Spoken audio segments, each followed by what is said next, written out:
அல்லாஹ்வுடைய தூதருடைய கடைசி வார்த்தை லா இலாஹ இல்லல்லாஹ் இன்னலில் மௌத்தி லசக்கராத். லா இலாஹ இல்லல்லாஹ் இன்னலில் மௌத்தி லசக்கராத். மரணத்தை மறந்து வாழ்ந்து கொண்டிருக்கும் சமூகமே, உலகத்தை விட்டு எப்போது வேண்டுமானாலும் பிரியலாம் என்ற எண்ணத்தை சுமக்காமல் வாழும் சமூகமே, ரசூலுடைய மரணத்துடைய வேதனை அது. முன்பின் பாவங்கள் மன்னிக்கப்பட்ட ஒரு நபிக்கு சக்கரத்துடைய வேதனை, அந்த இறுதி வேதனை, தொண்டை குழியை உயிர் அடைக்கக்கூடிய நேரத்தில் அந்த வேதனையில் ரசூலுல்லாஹ் அவதிப்படுகிறார்கள். இன்னலில் மௌத்தி லசக்கராத். மரணத்திலே சக்கராத்துடைய வேதனை உண்டு உண்டு என்று கூறிக்கொண்டே இருந்தார்கள். அல்லாஹ்வுடைய தூதர் ஸல்லல்லாஹு அலைஹி வஸல்லம் சொன்னார்கள், ஃபிர் ரஃபீகில் அலா, ஃபிர் ரஃபீகில் அலா, உயர்ந்த தோழமை யா அல்லாஹ், உயர்ந்த தோழமை யா அல்லாஹ்.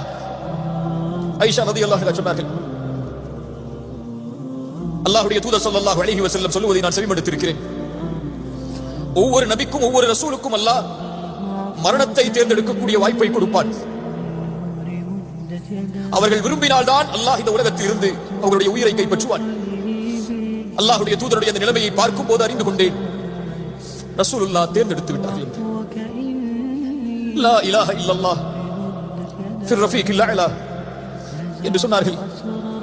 அவர்களுடைய கரம் கீழே விழுந்தது, அவருடைய உயிர் பிரிந்தது.